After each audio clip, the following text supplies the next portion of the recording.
Et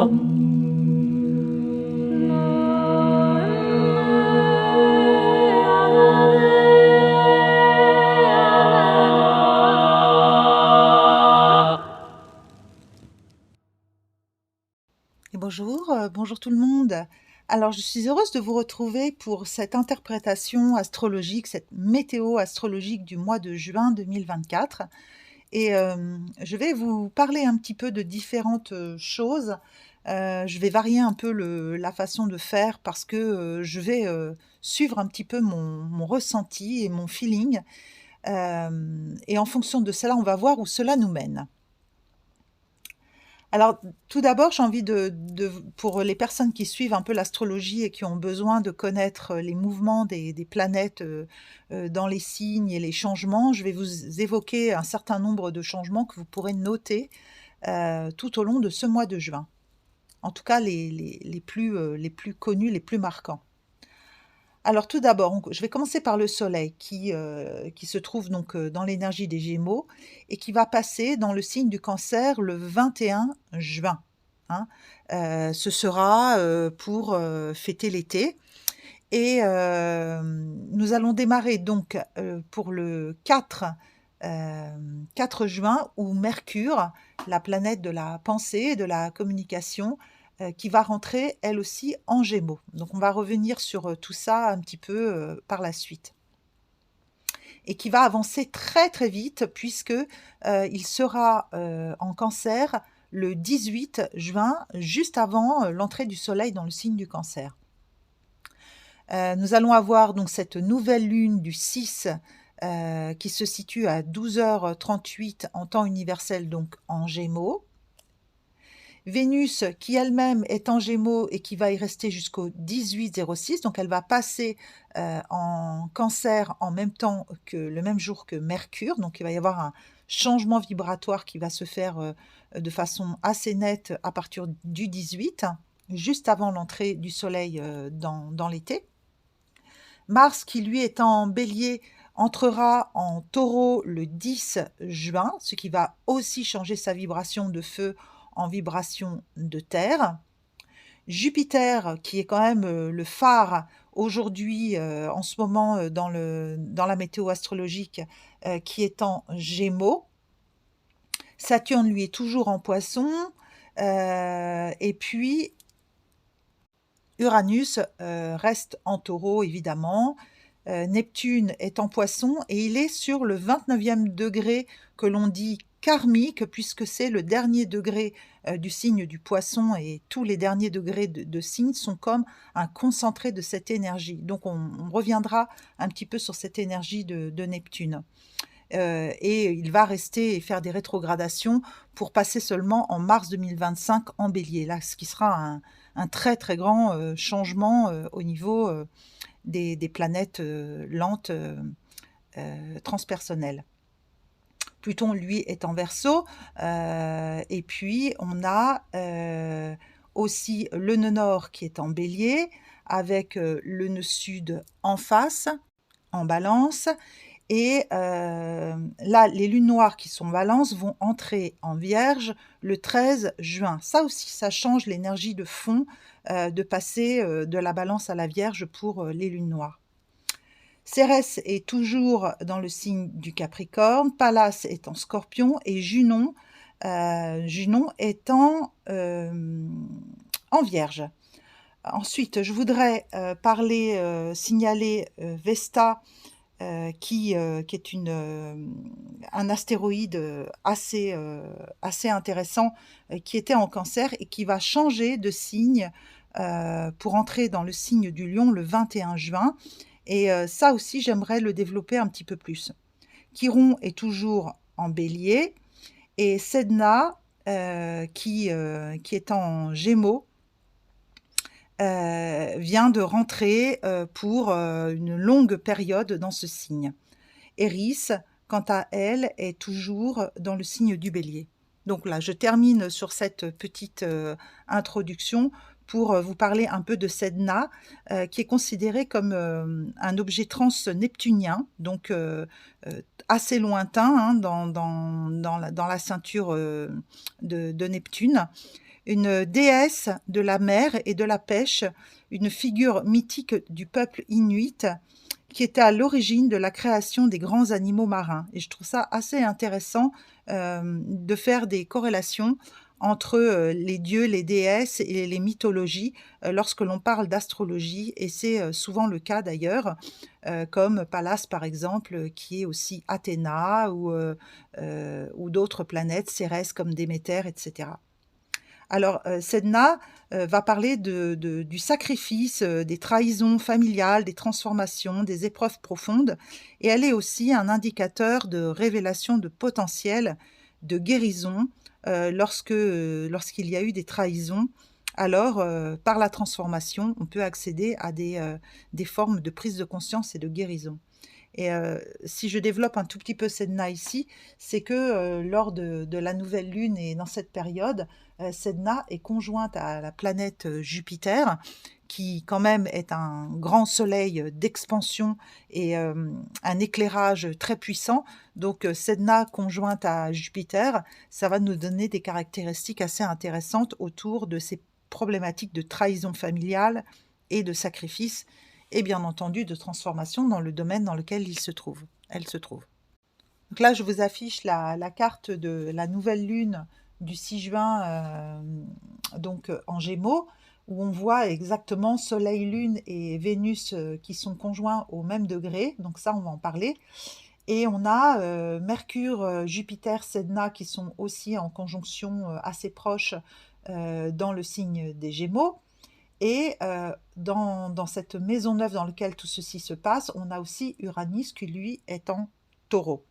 Alors, Uranus en maison neuve, on va dire qu'il va activer le besoin de voir grand, de voir loin, de voyager, d'activer une grande spiritualité, une foi, de la joie également, et qu'il est là toujours dans sa mission de féconder la terre, mais là dans une vision assez grande, assez ouverte de cette fécondation, donc une fécondation qui est plus en lien avec l'humanité que l'individuel.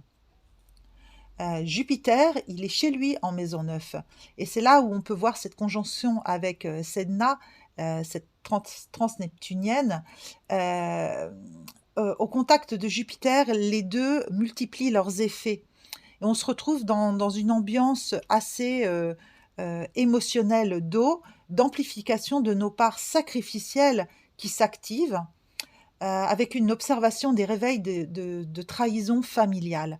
Alors ça peut être les lignées, dans les lignées, c'est-à-dire le transgénérationnel, ce qui nous vient de nos ancêtres, de nos parents, mais ça peut être aussi des familles d'âmes, en fait. On peut se retrouver sur des choses qui sont au-delà de nous, dans le collectif et dans l'inconscient.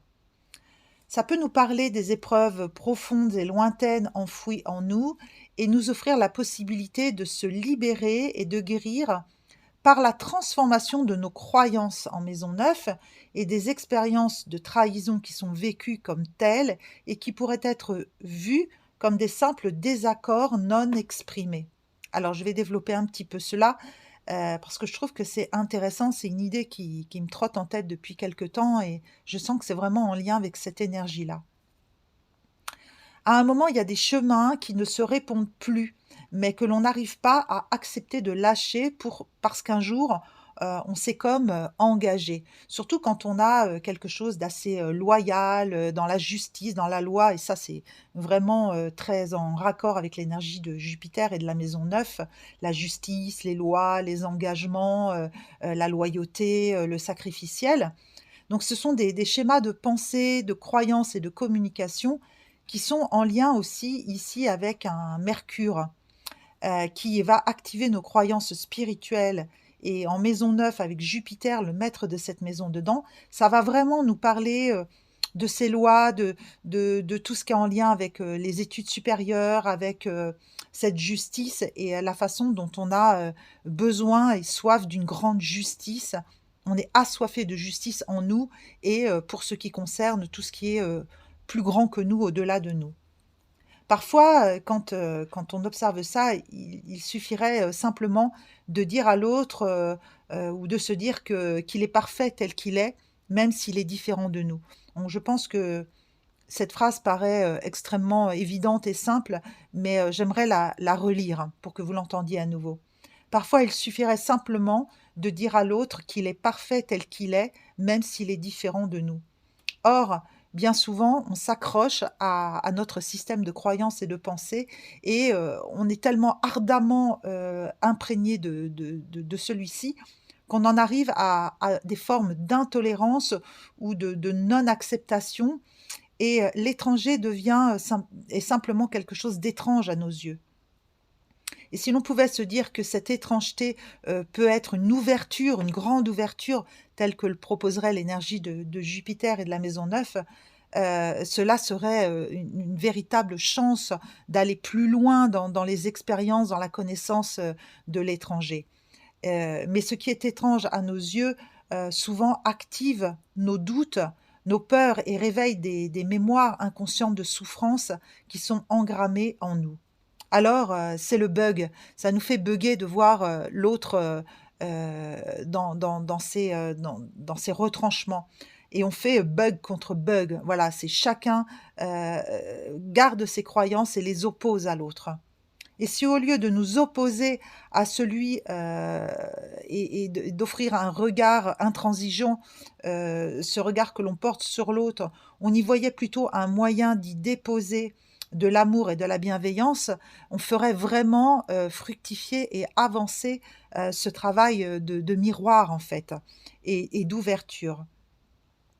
Alors là où l'autre se braque, là où il résiste, là où il peste et où il tempête, c'est qu'il porte une vulnérabilité et souvent il ne la voit pas, on ne voit pas en nous, que nous sommes dans notre propre, bug, dans nos enfermements, dans nos croyances. Alors, on vit cette blessure, cet enfermement dans nos tripes et on l'envoie anarchiquement, au monde, en fait et on résiste et on a tous des bugs que les autres voient ou ressentent, tandis qu'ils ne voient pas leurs propres bugs la plupart du temps. Alors, peut-être que aimer autrui, c'est ne pas s'y engouffrer précisément, pour, y faire opposition avec force ou prosélytisme. On pourrait profiter d'un moment de faiblesse chez l'autre pour lui mettre la tête sous l'eau et le finir, heu, très vulgairement et très méchamment à coups de pelle et lui asséner notre vérité ou faire, de la thérapie sauvage, ce qui est très, courant entre humains qui se disent, éveillés ou qui dans leur, ego, spirituel parfois, tentent d'imposer leur façon, leur dogme, aux autres. Mais lorsque l'autre se montre tel qu'il est, avec ses blessures à vif, il est fragilisé et susceptible, et en même temps, il fait preuve de courage en osant les montrer. La seule attitude de bonté serait de détourner pudiquement sa pensée de tout jugement ou envie de le changer. Et aider l'autre, c'est le consoler par une présence parfois silencieuse ou un simple geste, une écoute douce, sans chercher autre chose. Et c'est un peu la définition de la bonté, en fait. Sur cette même chaîne, il y a une autre, vidéo qui s'appelle, «Consoler les planètes en astrologie» qui offre des espaces de consolation. Donc, je vous invite, si, cette question vous intéresse, d'aller la voir. Elle date d'il y a quelque temps, mais elle est facile à retrouver. Alors, avez-vous remarqué que lorsque vous êtes, dans votre, bug personnel, vous ne souhaitez rien d'autre qu'un peu de douceur et certainement pas une leçon du professeur Jupiter, je sais tout, hein? Jupiter, il a ça dans son expansion de parfois vouloir, par enthousiasme et souvent dans une intention qu'il s'estime être, bienveillante, hein, pour sauver l'autre, hein. On est encore dans ce syndrome du sauveur, de vouloir, partager ses connaissances et la personne qui, elle, est dans sa blessure, ne va pas voir que c'est une marque d'amour et de bienveillance, quand ce n'est pas une prise de pouvoir, évidente, mais elle va ressentir ça comme un jugement ou comme une envie de convaincre et là, bien sûr, au lieu de faire, l'effet de bienveillance que cela devrait faire, cela va, déclencher une hostilité et ça va nous activer encore plus dans notre bug personnel et nous faire poser aussi un jugement sur l'autre. Alors c'est complexe, hein, parce qu'on est tous tiraillés entre l'envie de bien faire et l'envie de se protéger et bien souvent, il y a des parts inconscientes de nous, qui agissent au-delà de ce que nous, on peut maîtriser. Et quand on a un Mercure, conjoint à Jupiter et à Sedna qui, elle, va réveiller, ces aspects de trahison, de blessures, dans les familles, on peut se retrouver, complètement submergé par des comportements et des actes, qu'on ne maîtrise pas et on n'est pas, fautif de cela, on le subit la plupart du temps.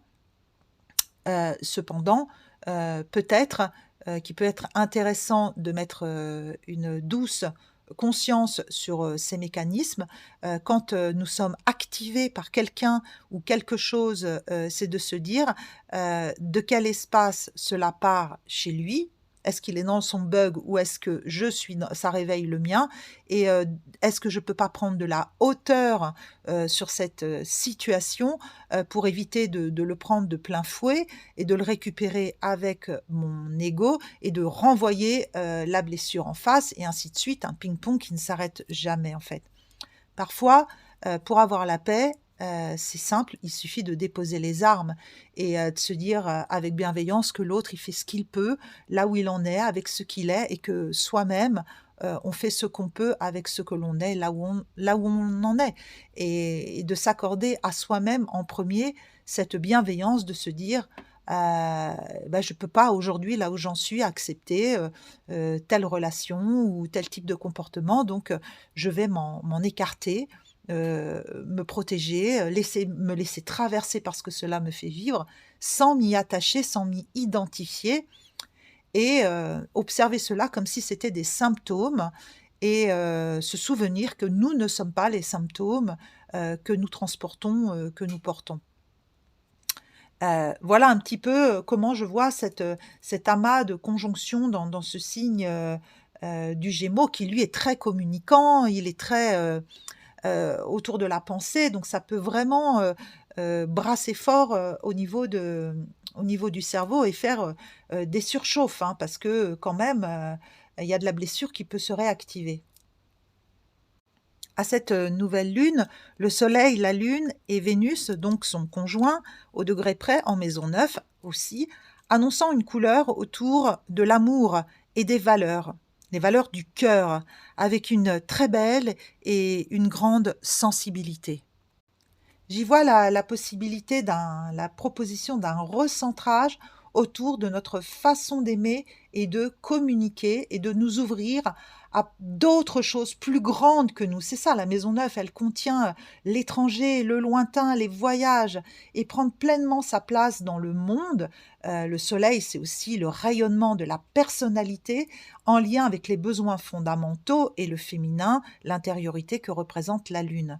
Donc, ensemencer en nouvelle lune, des vœux, des intentions, des rêves, des poèmes à l'intérieur de nous, qui permettent d'activer, le féminin sensible, sensoriel, au service de la pensée, de la foi et de la spiritualité.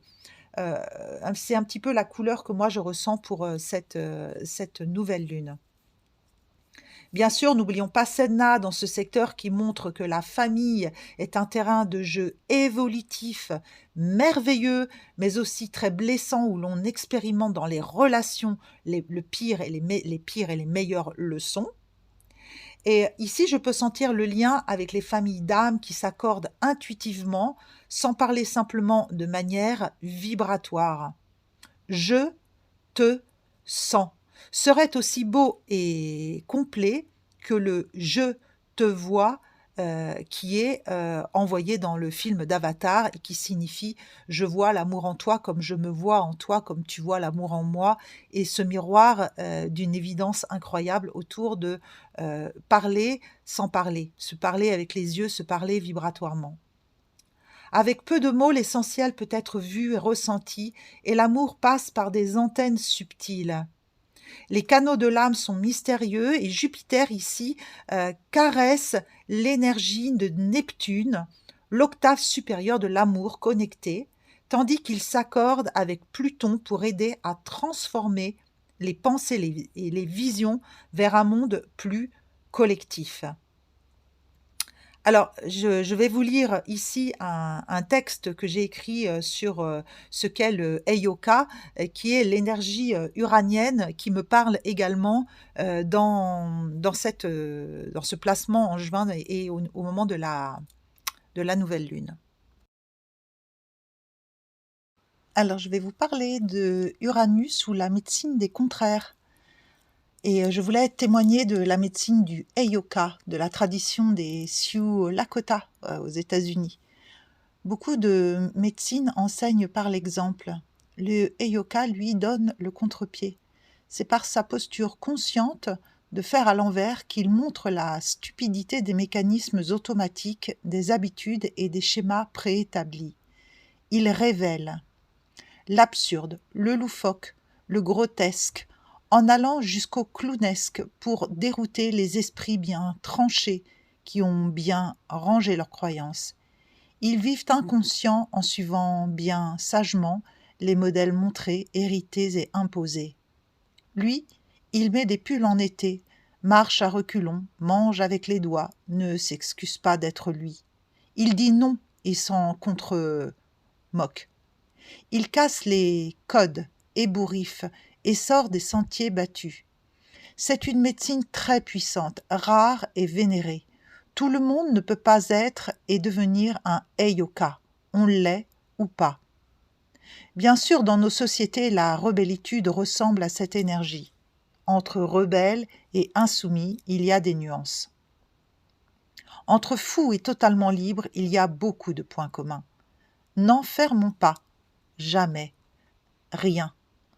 En astrologie, c'est la vibration d'Uranus et du Verseau qui représente le mieux cette attitude, ainsi que ce qui se trouve dans la maison 9. Uranus, l'insoumise qui est son maître, œuvre à ouvrir les consciences. L'anarchie est une forme un peu extrême, dérangeante, fracassante d'un Heyoka des temps modernes, avachi en lui qui se réveille et commence par râler, sans rien vouloir changer. L'anarchiste, lui, a des convictions et va au bout de ses combats. À ne pas écouter le bon sens, là, de sa nature profonde, on se heurte souvent aux extrêmes, car la nature pousse. Nous avons tous un peu de la belle bleue en nous, électrique, libre et vivante, qui fait grésiller les fréquences du connu. Sur quel canal êtes-vous branchés ? Un monde plus juste naît là, sous nos yeux, car il naît là, dans nos cœurs. Le Heyoka se met au service de cet idéal et abandonne ses égotiques besoins pour son œuvre. Autre point que je voudrais aborder, et vous pouvez voir sur la carte, j'ai colorié en rose toute une zone dans l'axe de la maison 5 et la maison 10 qui se situe dans l'axe également du Cancer et du Capricorne. On sait très bien que l'axe Cancer-Capricorne, il va jouer sur une forte intériorité dans le Cancer, cette énergie du ventre de la mer, c'est de l'eau, c'est vraiment de la douceur, c'est du foyer, c'est de la famille. Et le Capricorne en face, qui lui est plus l'énergie du collectif, évidemment, de la construction dans la terre, de la matière. C'est le règne de Saturne, alors que le Cancer, c'est le règne de la Lune. Et là, on se retrouve avec des axes qui sont détournés, puisque maison 4 se situe opposée à la maison 10 et Cancer à Capricorne, et ils sont inversés. Donc on a des messages qui sont un peu confus déjà dans les énergies et dans le positionnement des maisons, qui sont opposés.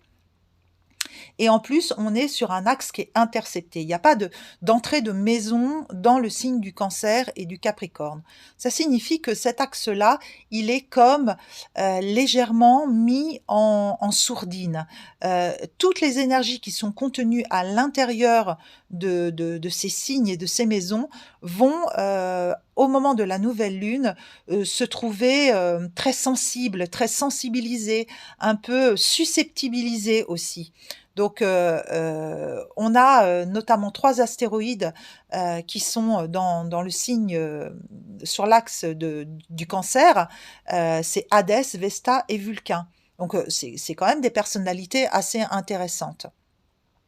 Vesta, c'est la déesse du foyer, encore, de la maison, de la famille. On retrouve un peu cette notion-là. Elle est aussi la gardienne du feu sacré, de la pureté, de l'intégrité, de la dévotion, de l'intégrité. Donc, il y a une vulnérabilité à l'intérieur de cette Vesta en Cancer qui est extrêmement sensible et qui se retrouve, eh bien, quelque part en résonance avec ce que je vous ai dit, à propos de l'hypersensibilité en lien avec la famille et les trahisons. Hadès, se situe, lui aussi en Cancer, il va toucher les mémoires ancestrales, il est vraiment en lien avec, une abnégation, quelque chose de très serviable et d'altruiste en nous, qui cherche une rigueur intellectuelle, de la discipline. Il y a une grande sensibilité, dans cet Hadès, mais qui, quand il n'est pas à son plein potentiel, de développement positif, va créer, du désordre, de la négligence dans les affaires, de la nonchalance, du détachement et du déclin. Donc là, pareil, dans cette zone interceptée, on peut sentir qu'il y a quelque chose au niveau du ventre, de la famille, qui est, interpellé, et qui peut être hypersensible. Et Vulcain, qui se situe juste sur la porte, de cette, maison qui lui, il est en Lion, est quand même concerné par cette interception du coup. Il est plus, amené à nous aider à maîtriser les choses, à aller dans le raffinement, avec une capacité à transformer, les matières brutes de la vie, hein. Vulcain, c'est quand même le dieu du feu et de la force, de la forge, c'est Héphaïstos. Et donc là, il cherche à forger, à raffiner les choses, à les rendre plus précieuses. Et quand il est, comme ça en zone interceptée ou travailler dans ces vibrations un petit peu moins hautes, il y a une espèce de puissance un peu destructrice d'un feu intérieur. Heu, il est dans l'art de la transformation, mais il peut avoir du mal à contacter sa douceur et sa finesse. Donc à nouveau, ces 3 astéroïdes, conjoints, enfin pas conjoints, mais dans la même zone interceptée, nous ramènent dans une intériorité qui cherche un petit peu comment, tailler son joyau intérieur, comment, récupérer de la finesse, dans nos parts du foyer. Et comme c'est en maison 10, pour, ce qui est de Vesta et d'Hadès, et de Vulcain, eh bien, on est quand même sur notre accomplissement personnel. Ça vient jouer sur notre futur, ce n'est pas que notre accomplissement professionnel. Cette maison 10, elle est vraiment en lien avec notre réalisation personnelle. Et en face, on a, Cérès, la planète des moissons, des semences, qui elle se situe dans la maison 5, la maison de l'amour, de l'enfance, du cœur. Donc il y a des choix à faire, pour mieux ancrer les choses dans la matière, pour, développer sa créativité et cetera. Il y a vraiment quelque chose qui est là à travailler nos semences intérieures. Et Pluton, qui lui se trouve aussi en zone interceptée. Donc est-ce utile de préciser que Pluton est quand même le maître, des profondeurs, des transformations, et qu'il est un phénix, très puissant. Pluton en Verseau, il travaille le collectif, il travaille, les liens aux amitiés et cetera. Donc on va être, également, il fait opposition à Vulcain en face. Donc là, on est quand même sur, des transformations très profondes, très sensibles, voire extrêmement susceptibles. Cérès est quand même en apex à Mars, à l'axe d'incarnation et aux lunes noires. Donc là, on n'est pas sur du light, hein. On est sur faire des choix pour agir, pour transformer notre axe de vie, reprendre les commandes de notre vie, euh, revoir nos fondations, se réaccorder à la terre, à la matière. Donc ça peut nous brasser très très fort, vraiment au niveau de nos choix. Choisir, quelquefois, c'est évoluer, c'est accepter de lâcher des choses, mais parfois choisir, c'est aussi se priver et c'est faire le choix de laisser les choses, d'accepter que les choses sont telles qu'elles sont et non pas telles que nous voudrions qu'elles soient, encore une fois. Pallas, la belle guerrière, qui est un astéroïde aussi, se situe en Scorpion et dans la maison 3, donc ça va venir travailler une quête d'équilibre à l'intérieur de nous et en profondeur qui peut toucher également les héritages familiaux, l'argent des collectivités, etc. En maison 3, ça touche la fratrie également et ce qui concerne la communication proche dans la famille. Donc une Pallas placée là peut réveiller aussi quelque chose d'un peu guerrier et belliqueux en nous, même s'il y a une quête d'équilibre, des polarités qui se cherchent à l'intérieur. On ne peut pas ne pas parler de cet ascendant en Vierge qui, lui, va nous rappeler effectivement ce rôle de collectif, de service que l'on peut avoir envie d'incarner lors de cette nouvelle lune et pour ce cycle de 28 jours, avec la part de chance, bien sûr, qui est conjointe sur cet ascendant. Nous sommes favorisés, il y a comme une grâce pour nous aider à nous organiser, à observer les plus petits détails, rentrer en finesse dans ce travail en nous. Cependant, il y a quand même les lunes noires qui sont opposées donc à Neptune, on va le voir, et qui sont complètement maîtresses aussi de cet ascendant, de cette maison 1, de cette renaissance, notre façon de nous présenter au monde, le lien social, etc. Donc on a quand même deux marqueurs très karmiques sur cet ascendant, que sont le nœud sud et les lunes noires qui se répartissent tout au long entre la fin de la Vierge et la Balance. Donc il y a une vraie quête d'équilibre, mais il y a une blessure à cet endroit-là, comme si c'était difficile pour nous de trouver la justice et la justesse. Il y a vraiment une opposition de cette lune noire vraie et de ce nœud sud à Chiron et à Iris. Donc il y a toute une question de guérison pour aller de la discorde à l'unité, de retrouver un équilibre en soi, en balance. Et peut-être, ce que je ressens, c'est que dans ce nœud sud Balance, il y a des dons, des talents incroyables de maîtrise justement de cet équilibre, de cette justice qui sont en nous et qu'il va nous falloir rediscuter pour remettre en face dans le bélier plus de feu, plus d'équilibre dans les relations, puisque ce nœud nord se trouve en maison 7. Donc c'est de trouver plus d'équilibre, plus de mettre nos talents de diplomate au service du couple et de la relation en bélier en face, conjoint, donc, enfin, dans ce nœud nord. Alors, on dit que ce qui est en face des lunes noires, ça porte aussi le nom de Priape, qui serait un point fictif, évidemment, mais un secteur qui permettrait de voir la nature primitive de l'homme, mais parfois aussi l'horreur qui est cachée au fond de notre être, comme une forme de masochisme ou de volupté, de quelque chose qui peut être exacerbé dans la démesure. Donc, ce qui est en face de la maison 1, c'est la maison 7, et la maison 7, elle est introduite dans cette lunaison par un Neptune, une planète évidemment d'amour, mais là c'est comme s'il y avait vraiment besoin de faire une guérison, de retrouver l'amour authentique, véritable, dénué de toute perversion ou de tout masochisme dans les relations. Et ça, c'est une quête extrêmement profonde, puisque Neptune est une planète très lointaine qui vient nous chercher sur ce secteur-là. Donc quelque chose de l'ordre de l'amour qui est favorisé, profondément dans cette liaison avec cette Vénus conjointe à la nouvelle lune et ce Neptune sur la porte de la maison 7. Mais ça vient également nous demander de refaire des ajustements en finesse, en profondeur, dans une grande sensibilité, une grande sensorialité.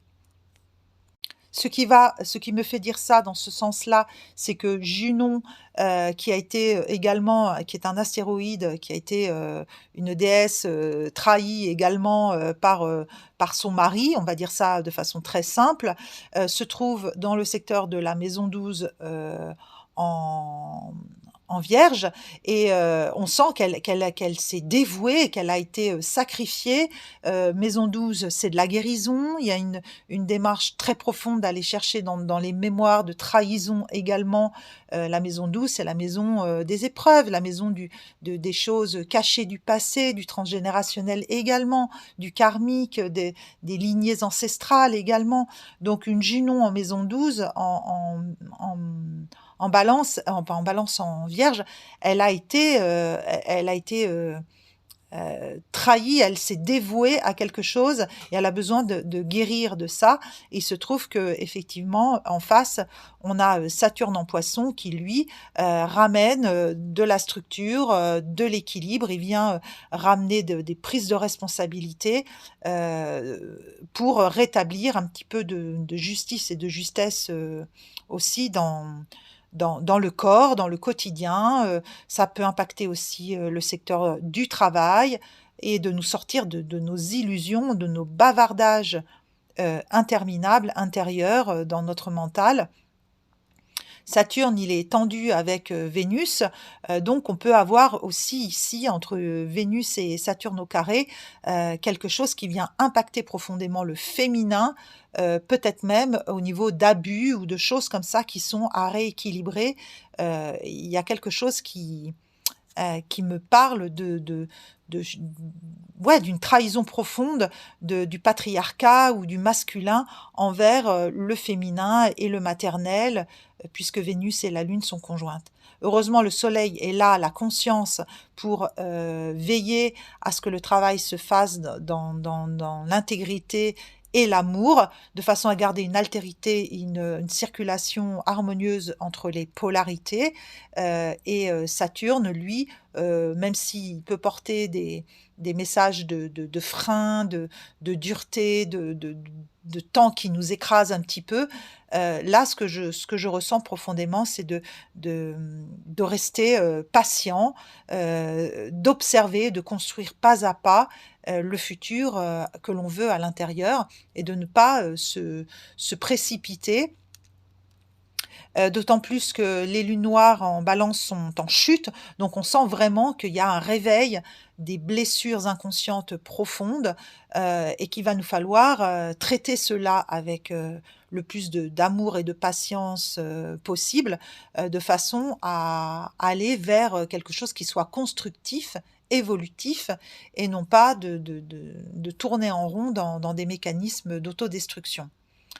Heu, je pense que je vais vous refaire une autre, vidéo un petit peu plus tard, sur, la pleine lune qui est très intéressante parce qu'elle porte aussi une zone interceptée absolument gigantesque, en secteur, maison 6, maison 12 aussi. Donc je vous invite à suivre, mon travail si vous voulez, la suite de l'histoire du mois de juin.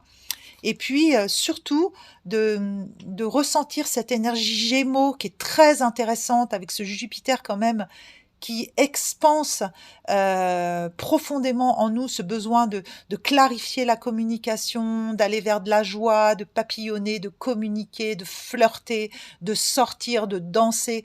Même si l'atmosphère, mondiale générale est extrêmement pesante, inquiétante, angoissante, et morbide à certains sur certains points, de ne pas oublier qu'on peut agir par nos actes, chacun nos comportements et nos choix, et que c'est, le travail du petit colibri, c'est le battement de l'aile, du papillon et on ne peut pas, agir sur le monde entier, comme ça de façon visible, se donner des missions trop grandes ou sans vouloir de ne pas pouvoir changer le monde, on peut déjà commencer par être plus tolérant, se changer soi, faire la paix dans sa famille, ne pas alimenter des conflits, laisser glisser, lâcher les choses, c'est ce que je disais en début de vidéo, lâcher un petit peu notre besoin de transformer l'autre, de changer, d'interagir de façon égotique avec l'autre et de laisser les bugs des autres tranquilles et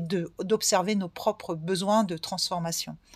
Et là, à partir de ce moment-là, je pense que du coup, cette Vénus et cette Lune et ce Soleil vont aider les lunes noires, on le voit avec ce trigone, à trouver la paix, à fluidifier dans nos inconscients, de mettre plus d'harmonie, plus d'esthétisme, plus de beauté et de guérir en passant par différents chemins de traverse toutes ces blessures en nous.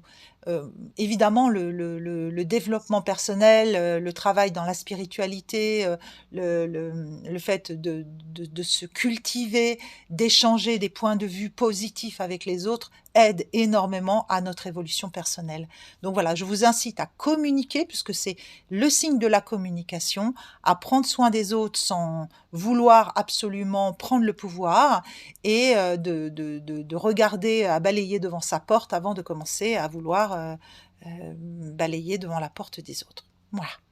Et je le dis parce que c'est la conscience avec laquelle je travaille pour moi-même et ce n'est qu'un partage de mon expérience. Je ne suis pas en train de dire que c'est la seule et unique façon de faire, ni même la voie de la vérité. Il y a autant de vérités et de voies qu'il y a d'humains et d'êtres vivants sur cette terre.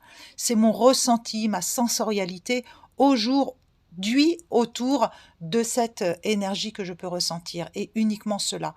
Et si cela peut simplement inspirer quelques personnes, eh bien, je vous remercie de liker mon travail, de le partager, de regarder les prestations que je peux proposer autour de la peinture, de l'art, de l'accompagnement et de soutenir mon travail. Voilà. Et en se soutenant les uns les autres, eh bien, en fait, on soutient tout le monde. Voilà. Allez, je vous souhaite un beau mois de juin et je vous envoie plein de bisous, plein de papillons, plein de fleurs, plein d'énergie, plein d'étoiles.